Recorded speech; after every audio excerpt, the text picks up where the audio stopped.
Hello everyone, I'm Ivana Smith, and welcome back to Just Politics News. Today, February 27th, 2026, the USS Gerald R. Ford, the largest aircraft carrier in the world, has arrived near Israel's northern coast, close to the port city of Haifa. And the question that is dominating every newsroom, every defense briefing, and every government in the Middle East right now is this. Is this a message? Is this preparation for something bigger? Or is this just routine military positioning? Let's break it all down calmly, clearly, and without the panic. Before we talk about what this ship's arrival means politically, let's understand what we're actually talking about, because this is not just any ship. The USS Gerald R. Ford, hull number CVN 78, is the most advanced aircraft carrier ever built. It displaces roughly 100,000 tons of water. It is powered by 2 nuclear reactors. It carries more than 75 aircraft, onboard fighter jets, electronic warfare planes, surveillance aircraft, and helicopters. It travels with a full carrier strike group,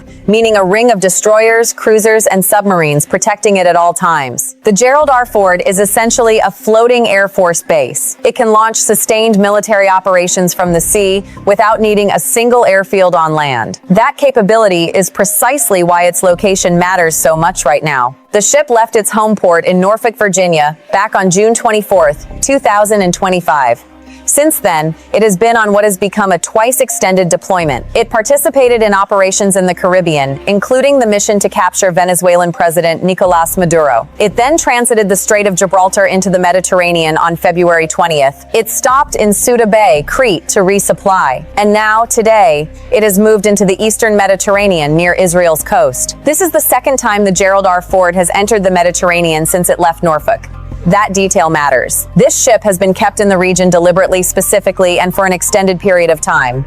Now let's talk about the destination. Haifa. Haifa is Israel's third largest city, located on the country's northern coast. But more importantly, for our purposes, it is home to the headquarters of the Israeli Navy. It has one of the most strategic deep-water ports in the eastern Mediterranean. And it is the location of Israel's largest oil refinery, a facility that was partially shut down after being targeted during the Israel-Iran war last June. Reports from the Jerusalem Post indicate the Ford is expected to dock in Haifa. However, and this is important, the U.S. Navy has not officially confirmed this, and some military analysts are raising questions about whether docking there is actually wise. An aircraft carrier sitting in a fixed port is significantly more vulnerable than one moving at sea. At sea, a carrier strike group can maneuver, use its own defenses, and benefit from the full protection of its escort vessels.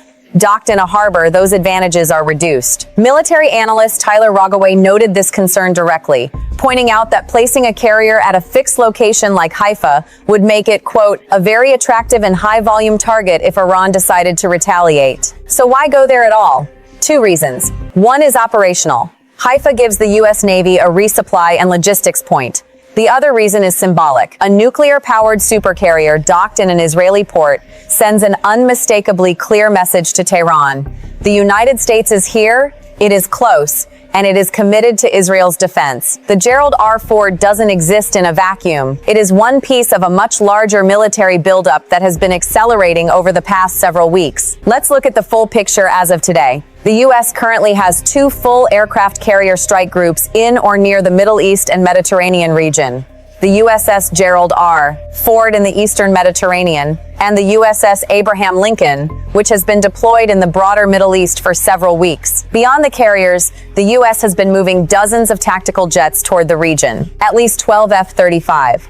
Stealth fighters from Hill Air Force Base in Utah are heading to Europe, likely en route to the Middle East. 6 F-15E Strike Eagles from Seymour Johnson Air Force Base in North Carolina are already in transit. Satellite imagery from Muwafaq Salti Air Base in Jordan shows that every single designated aircraft parking space is filled. At Lajes Airfield in the Azores, the mid-Atlantic refueling stop between the United States and Europe, there was a record surge of U.S. military aircraft in February. At least 11 KC, 46 Pegasus aerial refueling tankers, 12 F-16 fighters, and a C-17 cargo jet were spotted there. Those tankers are a critical part of the pipeline, moving air assets from American bases to the Middle East. And there is one more piece of this picture that deserves attention. Bloomberg News reported this week that the Pentagon's first kamikaze drone unit, known as Task Force Scorpion, is now ready for operations. This unit is armed with low-cost, unmanned combat drones and U.S. Central Command confirmed it is deployed in the Middle East. This is a new capability designed for high-volume, rapid strikes. The scale of this buildup is what several analysts are calling the largest U.S. military concentration in the Middle East since the 2003 invasion of Iraq. As always, we want to hear both sides of this clearly. The Trump administration has been consistent in its messaging. Secretary of State Marco Rubio said this week regarding Iran's military spending, "For a country facing sanctions, whose economy is in tatters, whose people are suffering, somehow they still find the money to invest in missiles of greater capacity every year. This is an unsustainable threat." President Trump stated in his State of the Union address that his preference is diplomacy, but added clearly that he will never allow Iran to obtain a nuclear weapon. U.S. Special Envoy Steve Witkoff warned this week that Iran could be, in his words, a week away from bomb-making material. The military buildup, from Washington's perspective, serves two purposes.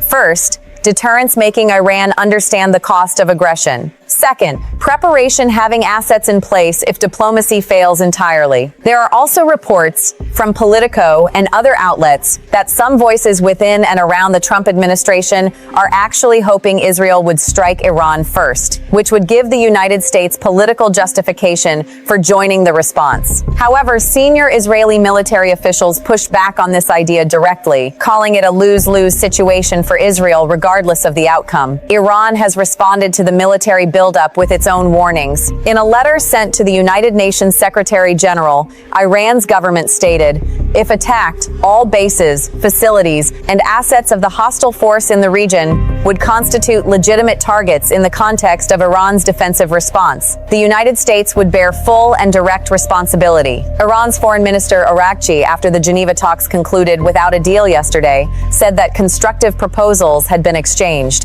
and that Iran remains open to further discussion. Iran's official position remains that its nuclear program is peaceful and that it has a sovereign right to enrich uranium. The Iranian government is navigating serious internal pressure. Widespread protests over economic hardship have shaken the regime. Sanctions relief is desperately needed. But Supreme Leader Khamenei has also made clear that Iran will not be seen surrendering to foreign demands, particularly in public. Both sides say they want to avoid war, but both sides are also preparing for the possibility that war comes anyway. We are at a genuinely critical moment. Here are the three things I'm watching most closely in the coming days. Does the Ford actually dock in Haifa, or does it hold offshore? This is more significant than it sounds. If the carrier docks, it is a symbolic political gesture, a very public embrace of Israel. If it stays at sea and maintains operational posture, it signals the U.S. is keeping its options open and its assets ready.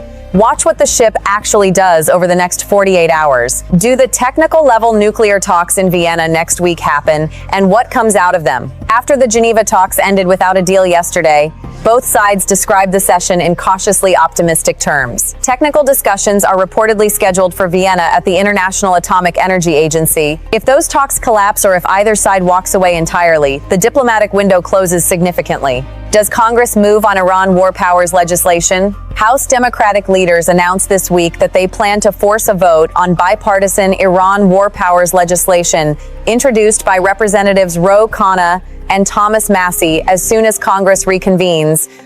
This legislation would require the president to seek congressional approval before initiating military action against Iran. Whether that vote happens and how it goes will tell us something significant about where the political will in Washington actually stands on this question. Let's take a moment to zoom out, because what we are watching right now is not just a military standoff. It is a test of several overlapping systems simultaneously. It is a test of whether diplomacy can still function in an environment of maximum military pressure. History gives us examples in both directions. The Cuban Missile Crisis ended with a negotiated solution reached under enormous military threat. But other crises have not ended that way. It is a test of how Iran's government manages pressure both externally and internally. A government facing domestic protests and an economic crisis does not always behave predictably. Leaders under that kind of pressure sometimes make decisions that surprise everyone. And it is a test of whether the United States Congress will exercise its constitutional role in decisions about war. The War Powers Act exists for exactly this kind of moment, when military assets are positioned, when rhetoric escalates, and when decisions made in the next few days could have consequences for years. None of this means war is inevitable. It is not. Diplomatic solutions remain possible, Both sides have said they want to avoid conflict. And military buildups, as history shows, are often the most effective way to bring the other side to a serious negotiating table. But the margin for error is narrowing. The assets are in place. The carrier is at the coast. And the next 72 hours will tell us a great deal about which direction this is heading. So to summarize where we are today, Friday, February 27th, 2026, the USS Gerald R. Ford, the world's largest aircraft carrier, has arrived near Israel's coast, expected to dock in Haifa. The U.S. military buildup in the Middle East is now the largest since 2003. Nuclear talks in Geneva ended without a deal, but both sides described the session as cautiously positive. Iran has warned that any attack would trigger a regional response targeting American assets, and Congress is preparing a debate on war powers. We are watching this situation as closely as it can be watched, and as soon as there are significant developments, whether diplomatic or military, we will bring you the full breakdown clearly and calmly. If this video was useful to you, please consider subscribing and hitting the notification bell so you don't miss our next update. Leave your thoughts in the comments. I read every single one. I'm Ivana Smith. Stay informed, stay grounded, and I'll see you in the next one.